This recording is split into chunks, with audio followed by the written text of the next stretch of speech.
வணக்கம். இன்றைய அரசியல் ஆடுகளம் என்ன சொல்லப் போகிறது அப்படிங்கிற செய்திகளை இப்போது பார்க்கலாம்.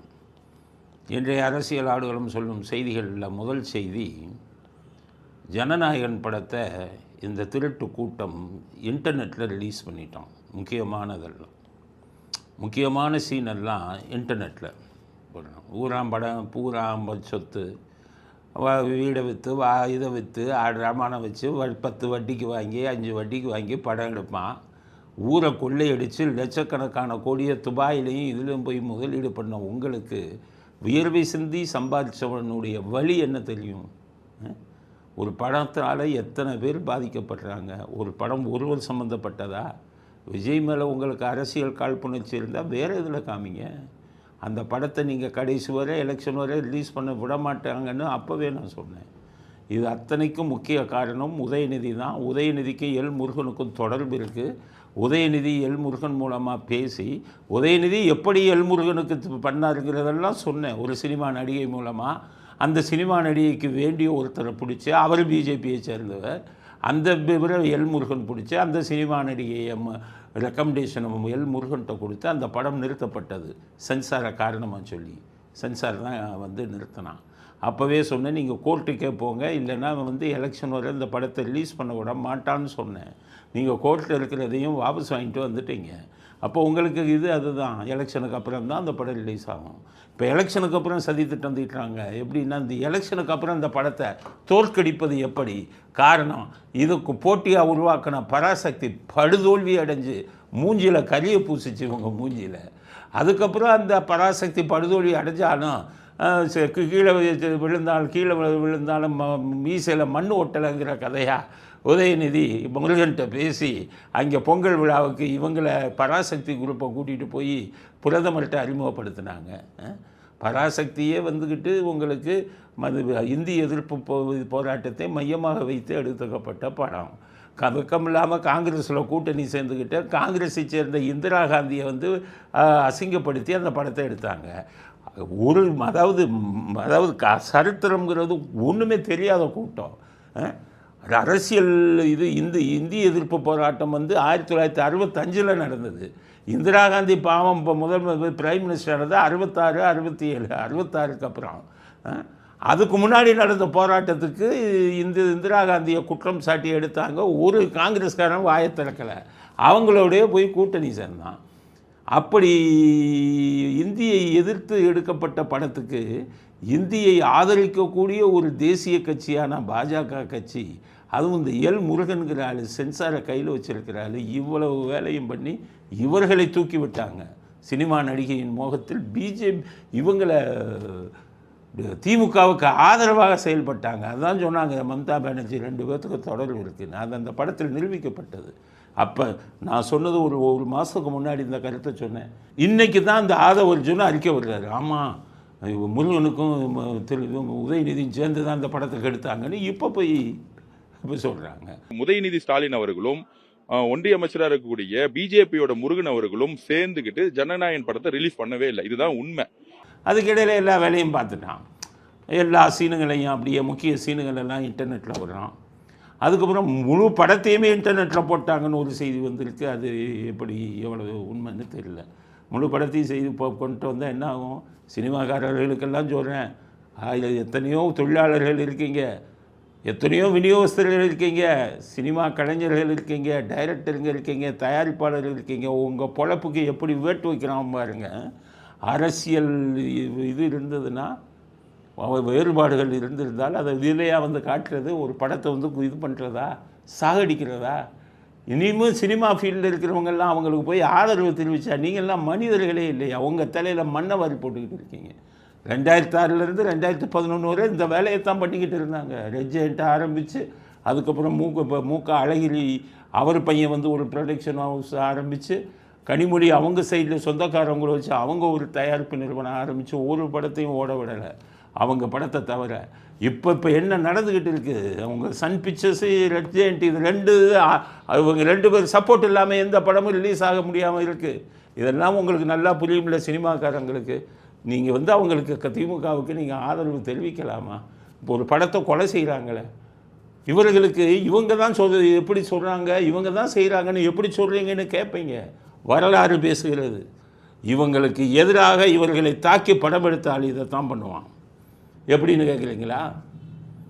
மணிரத்னம் ஒரு படம் எடுத்தார், இருவர். அந்த இருவர் படத்தில் யாருன்னா எம்ஜிஆர் கேரக்டரில் அவர் மோகன்லால், கேரளாவின் மோகன்லால். கருணாநிதி கேரக்டரில் பிரகாஷ்ராஜ் அந்த வில்லன் போட்டார். அவர் போடும்போதே எம்ஜிஆர் கேரக்டருக்கு ஒரு ஹீரோவையும் இவர் கேரக்டர் கருணாநிதி கேரக்டருக்கு ஒரு வில்லனையும் போட்டார். இந்த கூட்டம் அப்படியே கோவப்பட்டான். அதுக்கப்புறம் அது வந்த உடனே வில்லனாக காமிச்சது எங்கள் கருணாநிதியை. வில்லனானா மணிரத்னம் அவர் புதுசாக எதுவும் எடுக்கலை, பொய் எதையும் சொல்லலை, நடந்த விஷயத்தை சொன்னார். அது கருணாநிதியின் வில்லத்தனத்தை வெளியில் காட்டியது. அந்த படத்தை ஓட விடாமல் எவ்வளவு தொந்தரவு கொடுத்தாங்க தெரியுமா? மணிரத்னத்துக்கே தெரியாது. அந்த படத்தை எவனும் பார்க்காத மாதிரி அவ்வளோ வேலை பண்ணாங்க, அவருக்கே தெரியாது. அந்த படம் ஃபெயிலியர் ஆச்சு. அதுக்கடுத்தது முதல்வன், யார்? சங்கர். அதில் கருணாநிதி கேரக்டர் மாதிரி ஒன்று இது இருக்கும், ஒரு முதலமைச்சர் கேரக்டர். அவரை பதவியிலிருந்து ஒரு நாள் விளைய சொல்லிட்டு அர்ஜுன் நல்லது செய்வது தான் படத்தின் கதை. இது கருணாநிதியை தாக்குகிறாருன்னு சொல்லி அந்த படம் ரிலீஸ் ஆகிறதுக்கு முன்னாடி அந்த படத்தை கேசட்டெல்லாம் எடுத்து மூக்க அழகிரி மதுரையில் இருக்கிற ஒவ்வொரு கடைகளிலும் கொடுத்து அந்த ரிலீஸ் பண்ணுறதுக்கு முன்னாடி எல்லாத்தையும் பார்க்க வைக்கணும்னு வச்சாங்க. ஆனால் இவர்கள் முயற்சி பழிக்கலை. அந்த படம் நல்லா இருந்ததுனால இவங்க கேசட்டை வச்சு முன்னாடியே ரிலீஸ் பண்ணாலே எல்லாத்தையும் மீறி ஓடிச்சு. இப்போ அதே எம்மோ, அதான் சொன்னேன்ல, கிரிமினல்ஸுக்கு எம்மோ, மோடஸ் அப்படி திமுககாரன் என்ன பண்ணுவான்னு எனக்கு தெரியும். இப்போ அதே எம்மோவில் பண்ணப்பட்டது தான் இந்த விஷயம். ஜனநாயகன் படத்தை லீக் பண்ணுறது, இந்த லீக், இந்த சீன்லாம் எப்படி வெளியில் போச்சு? அதுதான் என்னுடைய கேள்வி. இந்த சீனை எப்படி வெளியில் போச்சு? பதில் சொல்லணும். சென்சாருக்கு போட்டு காமிச்சாங்க, அங்கேருந்து போச்சா? இல்லை உதயநிதி கைங்கரியம் சினிமா ஃபீல்ட்லேயே கையில் வச்சுருக்காருல்ல, அவர் பணத்தை செலவு பண்ணி அவர் எடுத்து போட்டாரா? இதற்கு நீங்கள் பதில் சொல்லணும். இவங்க அவங்க ப்ரொடக்ஷன் ஹவுஸ் சிபிஐக்கு இதை விசாரணையை மாற்றுங்க அப்படின்னு சொல்கிறாங்க. சிபிஐ எப்படி மாற்றி? சிபிஐயில் உங்களுக்கு எப்படி இது கிடைக்கும்? அங்கே தான் எல் முருகன் தான் இந்த வேலை பண்ணுறாரு.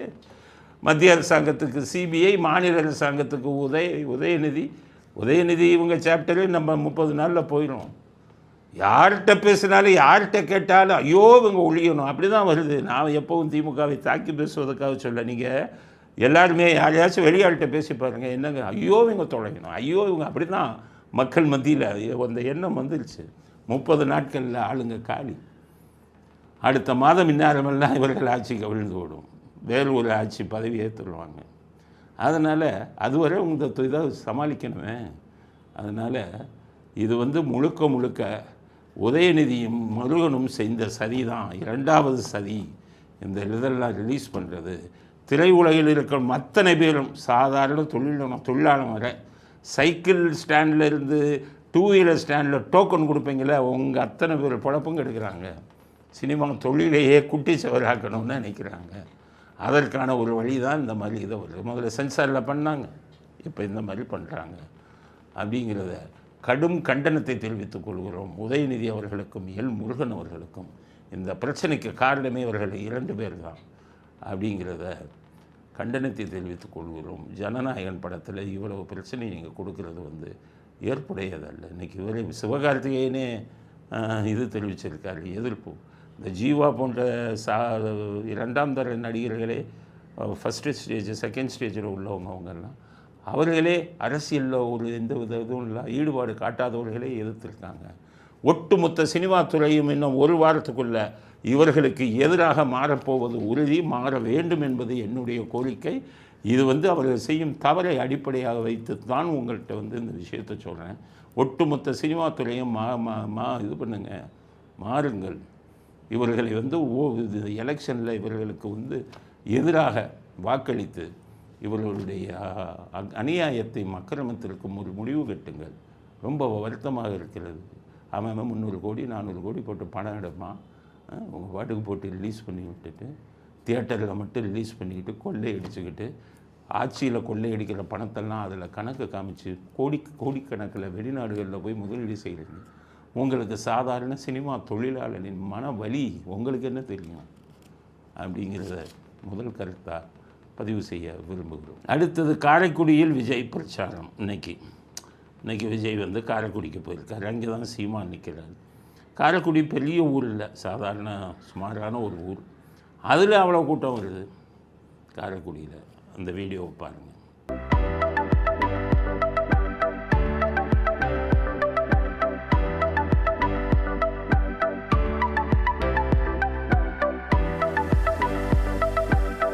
அதில் விஜய் வந்து அவரே இறங்கி கூட்டத்தோட கூட்டமாக சைக்கிள் ஓட்டிகிட்டு போகிறாரு.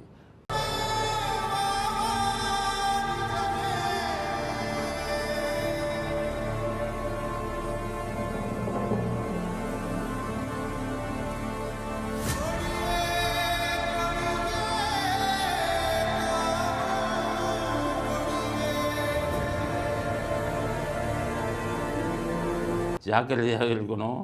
எல்லாம் சமூக விரோத கூட்டத்துக்குள்ளே இருப்பான். அவன் ஏதாச்சும் பண்ணுவான். நீங்கள் இந்த மாதிரி வண்டியை விட்டு இறங்குறதுலாம் செய்யக்கூடாது. ஆர்வ மிகுதியால் எப்படிடா நம்ம ஆட்சி விட்டு போதே என்ன கொலை, எத்தனை கொலையும் பண்ணுவதற்கு தயாராக இருக்கிற கூட்டம். ஜாக்கிரதையாக இருங்கள். மக்களோடு மக்களாக கலக்க வேண்டிய நேரம் இது இல்லை. ஆட்சியில் இவர்களை விரட்டிட்டீங்கன்னா அதுக்கப்புறம் நீங்கள் என்ன வேணாலும் பண்ணலாம். இவங்க என்ன வேணாலும் பண்ணுவாங்க அப்படிங்கிறதான். அது அந்த வீடியோவில் பாருங்கள். இன்னொரு அவர் விஜய் அங்கே இருந்திருக்காரு. ஒரு பெரிய பொருளை தூக்கி அவர் தலையில் போடுறாங்க பாருங்கள். காரைக்குடியில் ரோட் ஷோ சென்ற தாவேக தலைவர் விஜயின் தலையில் மர்ம பொருள் தாக்கியிருக்கிறது. பிரச்சார வாகனத்தின் மீது நின்று தொண்டர்களை நோக்கி கையசைத்த போது திடீரென விஜயின் தலையை தாக்கியிருக்கிறது மர்ம பொருள். அந்த காட்சிகளையும் பார்க்கிறோம். ஆக குண்டையை தூக்கி மேலே போடுவான். அந்த வேனையை குண்டு வச்சு வெடிக்க வைப்பான். இப்போ என்னன்னு கேட்டிங்கன்னா, திமுக காரனே விஜய் வராருன்னா விட்டுட்டு கொடியோடு வந்து அவரை பார்க்க வரான். அதனால் யாருக்கும் திமுகவே பிடிக்கிறதே கிடையாது. இப்போ எங்களுக்கு கிடைத்திருக்கும் தகவல் என்னன்னு கேட்டிங்கன்னா, தேமுதிக நிற்கும் 10 தொகுதிகளிலும் தோல்வியை அடைவார்கள். அங்கே இருக்கிற கட்சிக்காரன் திமுக காரன் பூரா அவர்களுக்கு எதிராக வேலை செய்கிறாங்க விருப்பில். மதிமுக தொகுதிகளும் நிலைமை சரியில்லை. திருமாவளவன் இதில் 1-2 ஜெயிச்சா அதிசயம், 8ல். காங்கிரஸிலேயே இவர்களுக்கும் காங்கிரஸுக்கும் மிகப்பெரிய முரண்பாடுகள் இருக்குது. காங்கிரஸ் 3-4 தொகுதியில் ஜெயிப்பார்களா அப்படிங்கிறதே சந்தேகமாக இருக்கிறது. கம்யூனிஸ்டுகளும் தலையில் துண்டை போட்டு இருக்காங்க. 1-2 ஜெயிப்போமான்னு. அவங்க கூட்டணி நிலைமை இவ்வளோ மோசமாக இருக்குது. அதனால தான் சொல்கிறேன், விஜய் அவர்கள் எலெக்ஷன் வரை ஜாக்கிரதையாக இருங்க. தோல்வி அவர்களுக்கு உறுதின்னு தெரிஞ்சுட்டா என்ன விஷயத்துக்கும் எவ்வளோ பெரிய கலவரத்துக்கும் அவர்கள் தயாராக இருப்பார்கள். அதனால் வெளியிடங்களில் அந்த பாதுகாப்பை விட்டு நீங்கள் வெளியில் வரக்கூடாது அப்படிங்கிறத விஜயுடைய பிரச்சாரம், காரைக்குடி பிரச்சாரம், அதுதான் இன்றைக்கி. அதை பற்றின செய்திகளையும் பதிவு செய்ய விரும்புகிறோம். அடுத்தது ஜெகத் ரட்சகன் யாருன்னு தெரியுதா? எம்ஜிஆரிடம் அத்தனை சலுகைகளையும் வாங்கி நம்பிக்கை துரோகம் பண்ணிட்டு முதுகில் குத்திவிட்டு போன நபர்.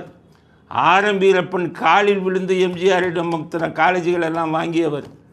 இந்த மாதிரி ஒரு நம்பிக்கை துரோகம் பண்ண மனிதர்களை சரித்திரம் சந்தித்திருக்காது.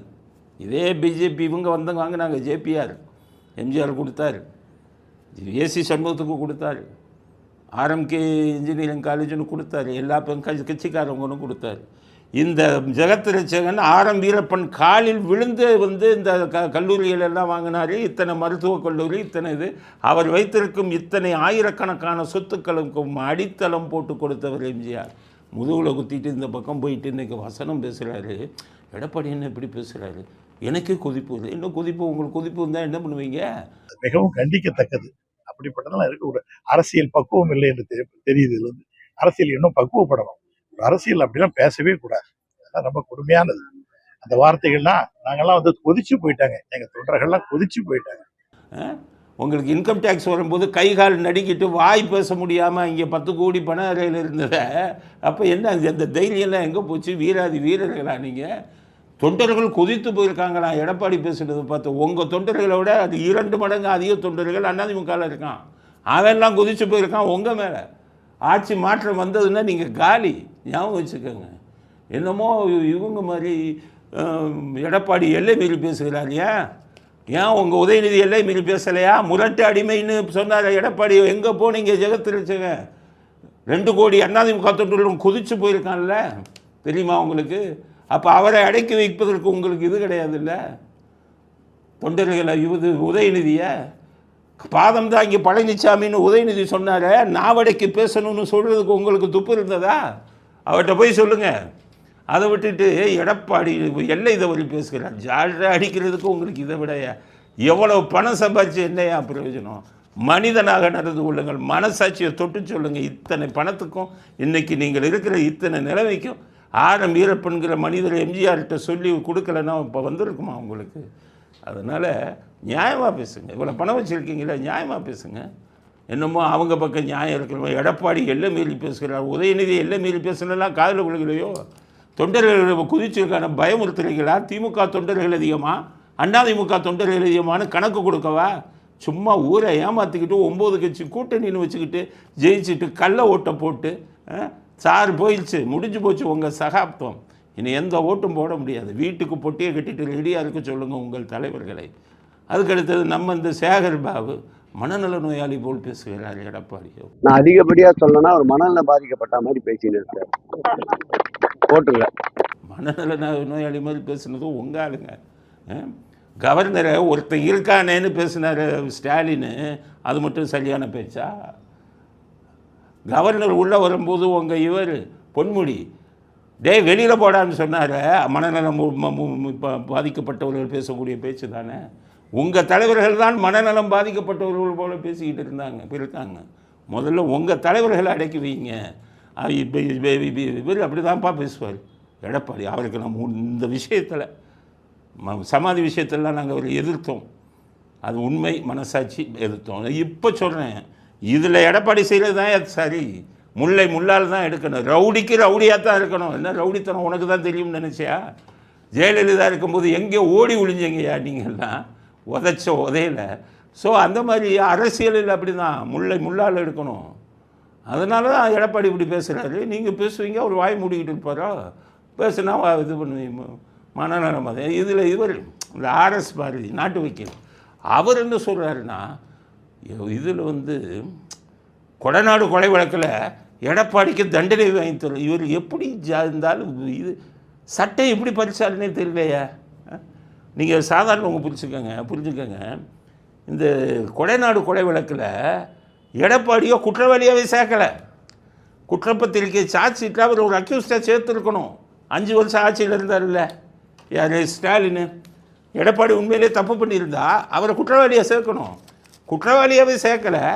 நாட்டு வக்கீல் சொல்கிறாரு தண்டனை வாங்கி கொடுப்போம்னா, அப்போ இது சர்டிஃபிகேட் பொய்ங்கிறது தானே நம்ம புரிஞ்சுக்கணும். இன்றைக்கி இப்போ சட்டம் படித்துக்கிட்டு இருக்கிற ஒரு மாணவனுக்கு இவ்வளோ இதாக பேச மாட்டான், கௌரவமாக பேசுவான். அதனால் குற்றத்தை இது தண்டனை வாங்கி கொடுப்பாராம். குற்றவாளியாகவே சார்ஜ் ஷீட்டில் சேர்க்காதவங்களை நான் எவ்வளோ திமுகவில் எப்படிப்பட்ட ஆட்கள் இருக்கிறார்கள் அப்படிங்கிறத புரிஞ்சுக்கங்க. அடுத்தது எடப்பாடி பஞ்ச். இன்றைக்கி என்ன, இன்றைக்கி கனிமொழியை பற்றி தான் பேசியிருக்கோம்.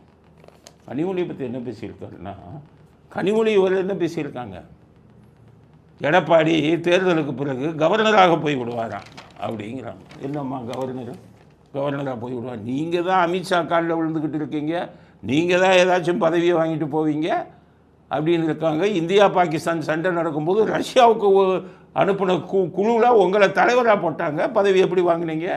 நீங்கள் தான் மூச்சுக்கு மூச்சு பாரதிய ஜனதா மதவாத கட்சின்னு பேசுகிறீங்களே, எப்படி இவர்கிட்ட பதவி வாங்கினீங்க அமித்ஷாட்ட? அதனால் இவர் பதவி வாங்கிட்டு, இவர் ஏன் பதவி வாங்கிட்டு போகிறாரு? அவர் ஒரு 2 கோடி தொண்டர்கள் இருக்கிற கட்சிக்கு பொதுச் செயலாளராக இருக்கார். அவர் இல்லைன்னா எதிர்கட்சி தலைவராக இருப்பார். கவர்னராக வாங்கிட்டு போக வேண்டிய அவசியம் என்ன வந்தது? அவருக்கு கவர்னராக இவங்க மட்டும் பேசுவாங்களாம், ஆனால் பதில் சொல்லக்கூடாதான். அவர் என்ன சொல்ல, செல்லா காசு அப்படிங்கிறாங்க யார, எடப்பாடியை.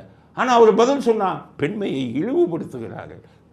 பெண்மையாக பேசணும், பெண்ணாக பேசணும். ஒரு அவரை பார்த்துக்கிட்டு செல்லா காசு ஒரு முன்னாள் முதலமைச்சர் நீங்கள் பேசினா அவர் பதில் சொல்லுவாரா இல்லையா? அவர் என்ன சொல்கிறாரு? கரெக்டாக சொன்னார். என்ன சொன்னார்? என்னம்மா என்னை போய் கவர்னராக போடுறேங்கிற, 2G முடியலை, நீ திகாருக்கு போக வேண்டிய ஆள், திகாருக்கு போகிறதுக்கு ரெடியாரு அப்படிங்கிற. இது என்ன தப்பு? எல்லோரும் சொல்கிறது தானே. இந்தா சொல்லிட்டாரே ராசா, கலைஞர் கருணாநிதி டிவிக்கு பணம் போயிருக்கு, அதுக்கு மேலே நான் சொல்ல விரும்பலை. Accused confession. இதை ஒழுங்காக பிஜேபி கவர்மெண்ட் எடுத்தாங்கன்னா நீங்களும் உள்ளே போகணும், ராசாவும் உள்ளே போகணும். இது புரிவாயிரும். 2G தான் அங்கே இருக்காது. சுப்ரீம் கோர்ட்டுக்கு 2G போனால் நீங்கள் எல்லோரும் ஜெயிலுக்கு போவீங்க. அதில் ஒரு சந்தேகமே இல்லை. இப்போ நீங்கள் இப்படி பேசுனீங்கன்னா செல்லா காசுன்னா அவங்க வந்து நீங்கள் போக வேண்டிய நீங்கள் போகிறதுக்கு ரெடியாக இருங்க அப்படின்ட்டு நீ தாம்மா செல்லா காசு உங்களை ஒதுக்கி வச்சுருக்காங்க. நிறையா இருக்குது இந்த அம்மா பேசுனது. இதே எதுக்கு பேசுவானு செல்லாத காசெல்லாம் பேசி என்ன பிரயோஜனம்? அந்த கட்சியிலேயே இந்த அம்மாவுக்கு வேலை இல்லை இருக்குதா? யாராவது வச்சுக்கிறாங்களா அந்த அம்மாவை? வச்சுக்காத போது இந்த மாதிரி பேசுது.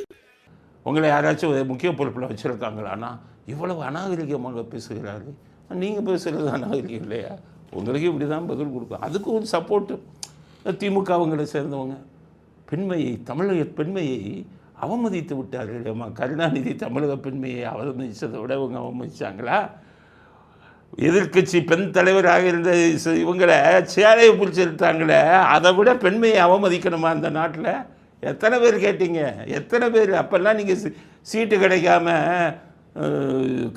கவிதை எழுதிக்கிட்டு இருந்தீங்க. இந்த கேட்குறவங்கெல்லாம் ஏன் கருணாநிதி ஜெயலலிதாவை பார்த்து கேட்டதை விட ஒரு கொடுமையான வார்த்தை இந்த தமிழ்நாட்டில் வேறு யாரும் பண்ண முடியுமா? பெண்மையை இழிவுபடுத்தினதை என்ன வார்த்தை கேட்டாருன்னு அதை பேசினவங்கள ஒருத்தவங்க இருக்காங்க. அவருடைய கணவர் காவல்துறை அதிகாரியாக இருந்தார். இப்போ அவர்கிட்ட கேளுங்க கருணாநிதி என்ன வார்த்தையை சொல்லி பேசினார். அப்புறம் உட்காந்து யோசிங்க. இப்போ எடப்பாடி வந்து அவ்வளோ மோசமான வார்த்தையை பேசி விட்டாரா கருணாநிதி பேசிய வார்த்தையோட? ஆனால் அந்த போலீஸ் அதிகாரிக்கே தெரியாது என்ன பேசுனாங்க. நான் சொல்லுவேன் வார்த்தைக்கு வார்த்தை அவர் ஜெயலலிதா அவர்களை பார்த்து என்ன வார்த்தை சொன்னார் அப்படின்னு. அப்புறம் யோகியர்கள் வேஷம் போட்டிங்கன்னா எப்படி? எடப்பாடி அப்படி தான் பேசுவார், அப்படி தான் பேசணும். நீங்கள் வாயை அடக்குங்கள், உதயநிதியை வாயை அடக்க சொல்லுங்கள், நீங்கள் வாயை அடக்குங்க. அதுக்கப்புறம் அவர் இது பண்ணுவார். ஸ்டாலின் சொல்கிறாரு என்ன சொல்லிட்டார், என்ன கொரோனாவுக்கு போயிருந்தால் நீங்களே போயிருப்பீங்கன்னு சொல்லிட்டாருன்னு வைங்க. அதில் எங்களுக்கு உடன்பாடு இல்லை. அந்த மாதிரி வார்த்தைகள் வந்து எனக்கு உடன்பாடு இல்லை. அதை நாங்கள் அந்த வார்த்தையை மட்டும் நாங்கள் ஆதரிக்கலை. ஆனால் அந்த வார்த்தையை வச்சுக்கிட்டு என்னென்ன பேசுகிறாரு. என் கூட மரணம் என்பது எல்லோருக்கும் வரும், எனக்கு கூட மரணம் வருவதில் வந்து இது இல்லை, ஆனால் என் மரணத்துக்கு பிறகும் என்னுடைய திட்டங்கள் பேசப்படும். என்ன திட்டம் பண்ணீங்க? இந்த ரேஷன் கார்டுக்கு 1000 ரூபா 2000 ரூபா கொடுத்ததோட வேறு என்ன பேச முடியும்? என்ன திட்டம் சொல்லுங்கள். ஆனால் 1000 ரூபா 2000 ரூபா நீங்கள் கொடுத்த திட்டங்கள் பற்றியும் பேசப்படும். கள்ளச்சாராயத்தில் உங்கள் ஆட்சியில் இருக்கும்போது 65 பேர் 60 பேருக்கு மேலே இறந்ததும் உங்களுக்கு இப்போ உங்களுடைய காலத்துக்கு பிறகு இந்த நாட்டிலே பேசப்படும். கட்சிக்காரங்களை வச்சு நீங்கள் பண்ணின அநியாயம் மட்டுளியம் அத்தனையும் பேசப்படும். வெளிநாடுகளிலே கொள்ளையடித்த படத்தை முதலீடு செய்த விஷயங்களும் பேசப்படும். தமிழ்நாட்டிலே பெண்களுக்கு பாதுகாப்பு இல்லாமல் உங்கள் ஆட்சி நடந்தது என்ற விஷயமும் பேசப்படும். கிட்டத்தட்ட 75 லட்சம் கள்ள ஓட்டுக்களை போட்டு ஆட்சிக்கு வந்தீர்கள் அப்படிங்கிற விஷயமும் பேசப்படும். சட்டம் ஒழுங்கு எப்படி சந்தி தீர்ச்சிருத்தது தமிழ்நாட்டில் அப்படிங்கிற விஷயமும் பேசப்படும். நல்ல விஷயங்கள் நான் மிக குறைவு. லேடிஸுக்கு பஸ்ஸில் ஓசியில் விட்டுட்டா அது ஒரு பெரிய நல்ல திட்டமா? எத்தனை பேருக்கு வேலை வாய்ப்பை உருவாக்கி கொடுத்தீங்க சொல்லுங்கள். எத்தனை பேருக்கு வறுமையில் இருந்துக்கிட்டு இருக்கான் அன்னைக்கு? எத்தனை பேருக்கு வீடு இல்லாமல் இருக்கான்? எத்தனை பேர் வந்து வறுமையில் இருக்கான்? அவர் எப்படி அதற்கான திட்டங்களை என்ன கொண்டு வந்தீங்க? மருத்துவ வசதிக்கான விஷயங்களை நீங்கள் என்ன செஞ்சீங்க? எஜுகேஷன் கெடுத்துக்கிட்டு இருக்கீங்க தமிழ்நாட்டை. இதில் வந்து அகில இந்திய பாடத்திட்டம் வருது, உலக அளவில் கல்வியை கொண்டு வராங்க, அதை கெடுத்து கொண்டு இருந்தீங்க. இந்த விஷயமும் பேசப்படும். உங்கள் ஆட்சியில் நல்ல கல்வியை கொடுக்காமல் கெடுத்து கொண்டிருந்தீர்கள் அப்படிங்கிற விஷயமும் பேசப்படும். அரசியல்னால் அப்படி தான்ப்பா, நல்லதும் பேசுவாங்க கெட்டதும் பேசுவாங்க. உங்கள் அப்பா கெட்டது தான் அதிகம் பேசினார் அரசியலில். அந்த காலத்திலேருந்து காங்கிரஸ் காலத்திலேருந்து அவர் பேசிய வார்த்தைகள் எல்லாம் போய் பாருங்கள். இதில் சட்டசபைக்கு குறிப்பில் போய் பாருங்கள் என்னென்ன பேசினார். அதனால் நீங்கள் வந்து பேசாதீங்க. அவங்கள பற்றி பேசிட்டா குரல் கொடுக்க வந்துடுறாங்க. ஏன் அப்போ ஜெயலலிதா நம்ம லேடிஸ் இல்லையோ? அவங்க பெண்கள் இல்லை, பெண் இல்லையா? தமிழ்நாட்டு பெண்களுக்கு அவங்க தஞ்சாவூர் இவங்க தான் பிராமணத்தி தான் ஜெயலலிதா. அவங்க ஒன்று நீ மைசூர் இதெல்லாம் சொல்கிறாங்க, அதெல்லாம் தஞ்சாவூர் பிராமணத்தி ஜெயலலிதா. அவங்கள மட்டும் பேசுவீங்க கெட்ட வார்த்தையில். உங்களை பேசிட்டா அவங்க கனிமொழியை பேசிட்டாங்கன்னா அதுக்கு சப்பக்கட்டு கட்டுறதுக்கு சில பேர் வந்துடுறாங்க. அதனால் எடப்பாடி பஞ்ச் சரியான பஞ்ச். அதை கேட்பதற்கு உங்களை நீங்கள் கேள்வி கேட்டீங்க, அதுக்கு அவர் கொடுத்தது பதில். அவரை மட்டும் கவர்னராக போவாங்கன்னா நீ திகாஜிக்கு போகணும்னு சொன்னால் கோவிச்சுக்குவாங்க. அவரை செல்லா காசும்பாங்களாம். ஒன்னே ஒதுக்கி வச்சுருக்காங்கம்மா, நீயே செல்லா காசு, உன்னை யார் வச்சுருக்கான்னு சொன்ன உடனே அதுக்கு ஒரு அர்த்தத்தை எடுத்துக்கிட்டு எப்படி பேசுவோம்? உங்கள் கூட்டத்தை பற்றியெல்லாம் தெரிய பேசாதீங்க. தமிழ்நாட்டு மக்களுக்கு எல்லாருக்குமே உங்களை பற்றி தெரிஞ்சு போச்சு. இன்றைக்கி இருக்கிற இளைஞர்கள் முதல் கொண்டு நான் 2-3 வருஷமாக பல விஷயங்களை சொல்லியிருக்கேன். எல்லார் மனதிலேயும் ஆழமாக பதிந்து விட்டது. அதனால் இனி நல்லவர்கள் வேஷம் போடாதீர்கள். அரசியலுக்கு வந்துவிட்டால் விமர்சனங்களை தாங்குவதற்கு தயாராக இருக்க வேண்டும். இல்லாவிட்டால் நீங்கள் நாவடக்கம் உங்களுக்கு நாவடக்கம் தேவை. மற்றவர்களை விமர்சிக்காதீங்க, அப்போ தான் அவங்க விமர்சிக்க மாட்டாங்க அப்படிங்கிற கருத்தையும் அடுத்த கருத்தாக பதிவு செய்ய விரும்புகிறோம். அடுத்தது ஸ்டாலின் பிரச்சாரம் எப்படி இருக்குது? ஸ்டாலின் பிரச்சாரத்துக்கே போகல. அவங்க அப்பா வச்சும் 2016 போனார். வண்டி உள்ள உட்காந்துட்டு லைட்டை போட்டுட்டு சுற்றுவார். அப்பா அவருக்கு 90 வயசு. 90 வயசில் அவங்க அப்பா போனார் பிரச்சாரத்துக்கு. இவருக்கு இப்போ 74 வயசுலேயே பிரச்சாரத்துக்கு போகலை. அப்போ இவர் எங்கே இருந்துக்கிட்டு இருக்காருன்னு பார்த்தீங்கன்னா, நேற்று பார்த்தீங்கன்னா சென்னையில் மெட்ரோ ரயிலில் போய் ஏறிட்டார். மெட்ரோ ரயில் வாக்கிங் முடிச்சுட்டு மெட்ரோ இன்னும் வாக்கிங் போயிட்டு இருக்கார். எல்லாம் பிரச்சாரத்தில் சுற்றுறாங்க. அப்போ திமுகவோட நிலைமை எப்படி இருக்குன்னு பாருங்கள். இதை பாருங்கள் இந்த வீடியோவை. பிரச்சாரம் சூடு பிடித்து கொண்டிருக்கிறது. தேர்தலுக்கு இன்னும் 14 நாட்கள் 13 நாட்கள் தான் இருக்கிறது. 12 நாள். ஆனால் ஒரு நாளைக்கு முன்னாடியே பிரச்சாரம் பண்ண முடியாது. ஆக 22 பிரச்சாரம் 22 பிரச்சாரம் நின்று தேர்தலுக்கு கரெக்டாக 12 நாள் இருக்குது. இவர் மெட்ரோ வாக்கிங் போயிட்டு மெட்ரோ ட்ரெயின் போயிட்டு இருக்காரு. இந்த வீடியோவை பாருங்கள்.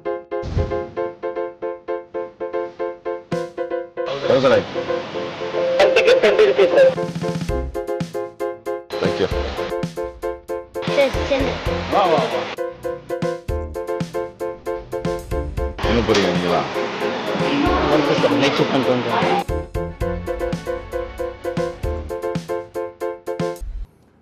சரி, மெட்ரோ ட்ரெயின் ஏன் மெட்ரோ ட்ரெயினில் போயிட்டு வாக்கிங் போயிட்டு இருக்காரு பிரச்சாரத்துக்கு போகாமல் அப்படின்னு கேட்டால், பிரச்சாரத்துக்கு போனால் சம்மந்தம் இல்லாமல் பேசுகிறாருன்னு சொல்கிறாங்க. வீடியோலாம் போடுறாங்க. என்ன சம்மந்தம் இல்லாமல் அப்படின்னா, யாருக்கு பிரச்சாரம் செய்யணுமோ அவங்க பேரே அவருக்கு ஞாபகம் இல்லை.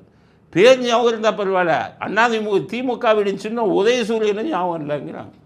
எப்படி சொல்கிறாங்கன்னு கேட்டிங்கன்னா, ஒரு பிரச்சாரத்துக்கு போகிறாரு திமுக. அவங்களுக்கு நீங்கள் பிரச்சாரத்துக்கு போனீங்கன்னா, இது எந்த தொகுதி, இதில் யார் நிற்கிறா, பேர் என்ன, இதெல்லாம் கேட்டு தானே பிரச்சாரம் பண்ணுவீங்க.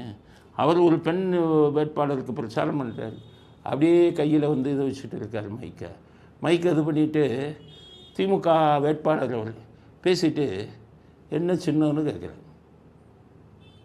அவங்க உதயசூரியன். அப்புறம் உதயசூரியன் சின்னத்தில் போடுங்க. இந்த வீடியோ பாருங்கள். சின்ன உதயசூரியன் தானே. அவருக்கு உதயசூரியன் சின்னத்தில் வாக்குகளை அளிக்கணும். ஆக பார்த்தாங்க அவங்க சின்னத்தையும் மாற்றி சொல்லிடுவார்களுக்கு, ஆளையே மாற்றி சொல்லிடுவார்களுக்கு. அதனால் அவர் பிரச்சாரத்துக்கே வரவன் நான் ரெஸ்ட் எடுத்துவங்கன்னு சொல்லி அவருன்னு சொல்லிட்டார். நான் இங்கேயே சுற்றிக்கிட்டு இருக்கேன், வாக்கிங் போயிட்டு இருக்கேன், ட்ரெயினில் போயிட்டு இருக்கேன்னு சொல்லி தினமும் மெட்ரோ ட்ரெயினில் சுற்றி கொண்டு இருக்கிறார், வாக்கிங் போய் கொண்டு. அப்படிங்கிறது எலெக்ஷன் இவ்வளவு சூடு பிடிக்கிற நேரத்தில் இதை பண்ணிக்கிட்டு இருக்காரு அப்படிங்கிறதையும் நீங்கள் அங்கே எடப்பாடி பிடிச்ச வார் இவருக்கும் அவருக்கு 1 வயசு தான். வாங்கின ஊருக்கு போய் வாங்குறாரு. ஏன் அது மாதிரி நீங்கள் ஊருக்கு போக வேண்டியது தானே? அவரும் உங்கள் வயதை ஒத்து இருக்கிறவர் தானே. அங்கே நீங்கள் ஏன் போகல? போனால் தப்பாக பேசுகிறாரு. அவர் பாட்டுக்கு திமுகவிற்கு பம்பரம் சின்னத்தில் ஓட்டு போடுங்கன்னு சொன்னாலும் சொல்லிடுவாரோ அப்படின்னு பயப்படுறாங்க கட்சிக்காரரும். ரொம்ப கெட்ட பேராயிருமே அப்படி. அதனால் ஒரு ஸ்டாலினின் பிரச்சாரம் இந்த லட்சணத்தில் போய் கொண்டிருக்கிறது அப்படிங்கிறது அடுத்த கட்ட செய்தி. அடுத்தது பியூஷ் கோயல். அவர் மத்திய மந்திரி, பாஜக மந்திரி. ஆனால் அவங்க பூரா வட இந்தியாவில் தான் இருந்தவங்க, தமிழ்நாட்டுக்கு அதிகம் வரல. இப்போ அவருக்கு தமிழ்நாட்டுக்கு இதாக போட்டிருக்காங்க பொறுப்பாக தேர்தலுக்கு. அவர் தமிழ்நாடு பாலிட்டிக்ஸ் தான் தெரியாதுல்ல. அவர் வந்தார் தமிழ்நாட்டுக்கு, அப்படியே கூட்டணி விஷயம் அதெல்லாம் பேசினார். கொஞ்சம் திமுக அப்படியே தாக்கி பேசினார். அப்போ பேசின உடனே ஸ்டாலின் என்ன சொல்லிட்டாரு, அந்த பியூஷ் கோயலுக்கு ஃபினான்ஸ்னால் என்னென்னு தெரியாது, நிதித்துறைனா என்னென்னு தெரியாது, நிதியை பற்றியே தெரியாதுன்ட்டார். உடனே எல்லாம் சொன்னாங்க, சார் ஸ்டாலின் சார் உங்களை நிதினாலே உங்களுக்கு என்னன்னு தெரியாது, ஃபினான்ஸ்னாலே என்னன்னு தெரியாதுன்னு ஒன்று. அவர் என்ன நினச்சிட்டாரு, ஏப்பா நான் சட்டம் படிச்சிருக்கேன், சட்டம் படிக்கும்போது அந்த யூனிவர்சிட்டிலேயே ஃபஸ்ட்டு மார்க்கு நான் வாங்கினேன். அதுக்கப்புறம் இவர் சொல்கிறாரு நிதித்துறை, எக்கனாமிக்ஸ், அந்த அக்கௌண்ட்ஸ் படிப்பு என்ன தெரியுமா, சிஏன்னு பேர். அதுதான் நிதித்துறை இதை பற்றி படிக்கிறது. அவங்க தான் ஆடிட்டராக இதெல்லாம் பண்ணுவாங்க. இப்போ நம்ம நிதித்துறை அமைச்சர் இருக்கார நிர்மலா சீதாராமன், அவரே சிஏ. இவர் என்ன சொன்னார், எனக்கு நிதியை பற்றி ஒன்றும் தெரியாதுன்னு சொல்லிட்டாரு. நான் சிஏல செகண்ட் வாங்கினேன், ஸ்டேட்டில் மாநிலத்திலேயே 2வது வாங்கினேன். எனக்கு சொல்லிட்டார். அப்போ என்னை விட ஒரு அதிகம் படித்தவர்னு நினச்சிட்டார் ஸ்டாலின். அப்போ கேட்குறாரு, நிதி எனக்கு தெரியாதுன்ட்டார, ரொம்ப படிச்சிருப்பாரோ, என்ன படிச்சிருக்காரு அப்படின்னு கேட்டிருக்காங்க. அவங்க சொல்லியிருக்காங்க, சார் பிஏவே முடிக்கலை சார், ஆனால் பிஏன்னு போட்டுக்குவாரு சார். என்ன சொல்கிறீங்க, பிஏவே முடிக்கலையா? அவர் சிஏ மாநிலத்திலே 2வது இதில் பாஸ் பண்ண என்ன பார்த்து எனக்கு நிதி இது தெரியாதுன்னு சொல்கிறாரான்னாரு. ஆமாம் சார், உங்கள் தமிழ்நாடே இப்படி தானே? அப்படி தான் சார் பேசுவோம். எங்கள் ஆளுங்க ட்ரம்ப்பை பற்றி பேசுவாங்க சார், ட்ரம்ப்பையும் சொல்லுவாங்க, ட்ரம்ப்புக்கு எச்சரிக்கை விடுவாங்க சார், இங்கே இருந்துக்கிட்டு ஒவ்வொரு சார் ட்ரம்ப்பு உங்களுக்கு பகிரங்கமான எச்சரிக்கை விடுக்கிறேன்பாங்க சார். ஐயோ, அப்போ மனநலம் நிறைய அரசியல்வாதிங்க மனநலம் பாதிக்கப்பட்டாங்க. அவனுக்கு தன்னுடைய அதிகாரம் என்ன, தன்னுடைய எல்லை என்ன எதுவும் தெரியாது. எதுவும் இருந்தாலும் எனக்கு நிதியை பற்றி எனக்கு தெரியாதுன்னு டிகிரி முடிக்காத ஒருத்தர் சொல்லிட்டாரு. சிஏல வந்து 1 இடம் வாங்கினேன், 2ஆம் இடம் வாங்கினேன், என்ன பார்த்து சொல்லிட்டாரு என்னாராம். அதுதான் தமிழ்நாடு அரசியலுக்கு வந்தீங்கன்னா இதெல்லாம் நீங்கள் சகிச்சுக்கணும். அது இங்கே படித்தவர்கள் எல்லாம் ரொம்ப இதாகிட்ட. இப்போ கனிமொழி சொன்னாங்க, இப்போ அந்த அன்னைக்கு சொல்லும்போது ஜெயலலிதாவும் நானும் சர்ச் பார்க் கான்வென்ட்டில் படித்தவர்கள்னுட்டாங்க. சர்ச் பார்க் கான்வென்ட்டுங்கிறது சென்னையில் இருக்கிறது. ஜெயலலிதாவும் ஒரே ஸ்கூலில் படித்தாங்க, பெருமையாக சொல்கிறாங்க. நாங்கள் English church park convent Jayalalithaa மாதிரி. ஆனால் ஜெயலலிதா 200க்கு 200 வாங்கினாங்க கணக்கில் வந்து கருணாநிதி என்ன பண்ணார், அங்கே சட்டசபையில் ஜெயலலிதா இருக்கும்போது, என்ன கணக்கு வீக் அவங்க அப்படின்னு ஒன்று அவர் ஜெயலலிதா சொன்னாங்க. யார் கணக்கு வீக்கு? என்னுடைய இதில் 10 இதில் மெட்ரிக் அந்த பரீட்சையில் 10ஆம் கிளாஸ் அந்த 11ல் 200க்கு 200 வாங்கினேன்னு உடனே இப்போ ஆட்சியில் இருந்தார் கருணாநிதி. உடனே ஒன்று பொய் சொல்கிறீங்க, 200க்கு 200 வாங்குறேன், 200க்கு 150 தான் வாங்கினீங்கன்னு. ஜெயலலிதா மறுநாள் வந்து சர்டிஃபிகேட் தூக்கி போட்டாங்க. பாலியா 200க்கு 200 வாங்கினேன் சர்ச் பார்க்கில். அதுக்கப்புறம் கருணாநிதி ஆளுலாம் வச்சு தெரியும், ஆமாப்பா 200க்கு 200 வாங்கியிருக்கு, நம்ம வாட்டுக்கு தெரியாமல் கேள்வி கேட்டோம், கரெக்டாக வாங்கியிருக்குன்னு வாய மூடிட்டாங்க. அது மாதிரி அந்த அம்மாவும் சர்ச் பார்க்கு நானும் சர்ச் பார்க்குங்கிறீங்களே கனிமொழி, அந்த அம்மா 200க்கு 200 வாங்கினாங்க கணக்கில். உங்கள் மார்க் லிஸ்ட்டை கொடுங்க, சர்ச் பார்க் மார்க் லிஸ்ட்டை.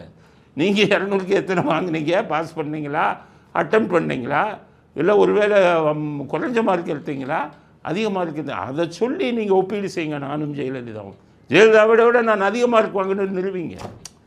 அதனால் இப்படி சொல்கிறாங்க. அதனால் இப்போ இவர் பிஏன்ட்டு சிஏ பிஎல்லாம் முடித்த பியூஷ் கோயலை பற்றி இவ்வளவு கேவலமாக பேசி அவர் வந்து தமிழ்நாட்டை ரொம்ப மட்டமாக நினச்சிட்டாரு அப்படிங்கிறது தான் அவர் பட்ட வேதனை. அவர் வேண்டியவர்களிடம் சொன்னாராம், அரசியலுக்கு ஏன் வந்தவொன்று இருக்குது, இவ்வளோ படித்த நாங்கள்லாம் ஒன்றும் படிக்காதவங்ககிட்ட போய் பேச்சு வாங்க வேண்டியது இருக்குது.